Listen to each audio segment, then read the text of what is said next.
Hey everybody, this is Alan Hensley. I am a financial advisor here in Seattle, Washington, and I wanted to make this quick video today because I've been getting a lot of questions around real estate.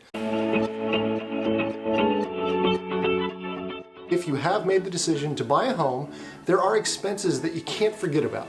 I want to do a case study of if you were to buy a home, let's say that costs $500,000. And let's make the assumption that you're going to buy that home with 10% down. So you've got $50,000 saved up for the down payment on your home. The first thing that you got to take a look at is what's the mortgage payment going to be? And this is, your principal and interest payment, your P&I. So your mortgage payment is the biggest expense, and it's the one that most people focus on, which is great. So if we take that scenario and we say, all right, you've got a $500,000 home, you're gonna put 10% down, and let's just assume that you're gonna get a 3.5% 30-year fixed mortgage. So I'm keeping the variables pretty standard here. Just know that if any one of these little variables change, it's gonna make a difference in your actual payment. But using that assumption, $500,000 home, $50,000 down means you need a $450,000 mortgage. So with a 3.5% interest rate on a 30-year fixed, it's going to put your mortgage payment at about $2,021 per month. That's a big part of what your fixed monthly expenses are going to be, but that's not it. So $2,021 per month, that's the mortgage payment.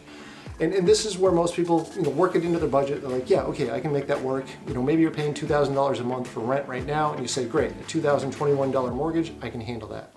Well, there are other variables that I want to make sure that everyone is aware of before you make the jump and buy that house. So if we keep this same scenario going, the $500,000 home, so the $450,000 mortgage, because you put 10% down, you're probably going to end up paying private mortgage insurance, or PMI.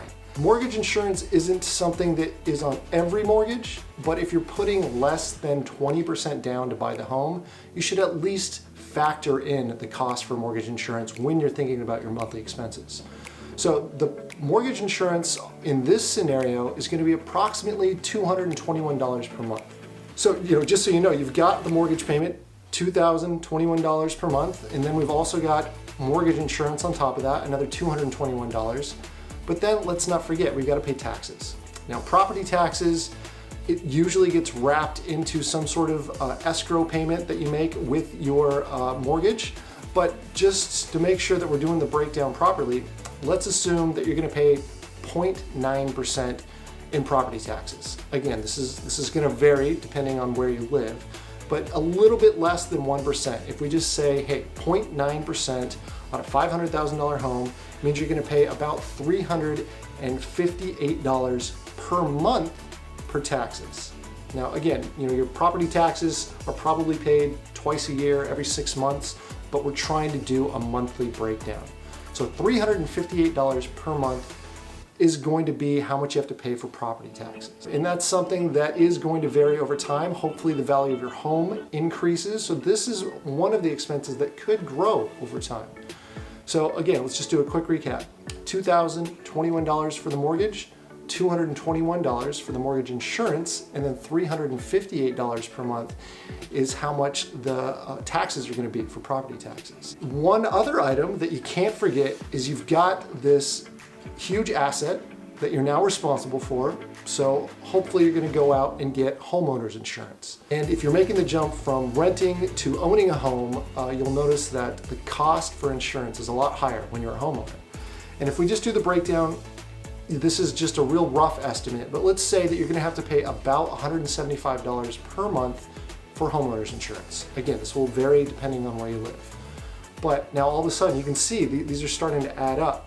The $2,021 per month for the mortgage, $221 for the mortgage insurance, $358 per month for taxes, and then another $175 for the insurance on that beautiful new home.